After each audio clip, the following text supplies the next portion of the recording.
नमस्कार मित्रांनो, तर लई दिवसांनी चाललोय फिरायला. तर कुठे चाललोय फिरायला ते पण मला माहिती नाही. मी चाललोय सिमीच्या मामा सोबत फिरायला. तर हे बघा, बोजा बिस्तरा उचलून घेतलाय घरातला आणि चाललोय फार्म हाऊसला. तर फायनली गाईज गावागावातून फिरून फायनली पोहोचलोय फार्म हाऊसला. तर फार्म हाऊस बघा कसं आहे, एकदम मजेदार. आणि इथे आम्ही पोचले बदलापूर आंबेशिव ग्रीनस्केप फार्म हाऊसमध्ये. इथे खूप मस्त आहे.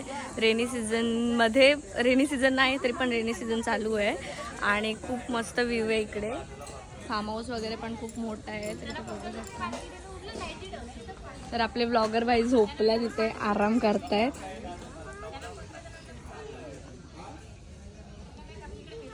इथे बघा गाईज बारक्या पोरांचे हाल झाले. तर त्यांना स्विमिंग पूलमध्ये पोहता नव्हतं येत, तर त्यांनी स्विमिंग पूलमधलं पाणी कमी केलं आणि फायनली पोहोचले पोवायला. आणि भाई शेट लोक बघा कशी एंट्री, एक नंबर ना, खतरनाक. बी कंटिन्यू इन पार्ट 2.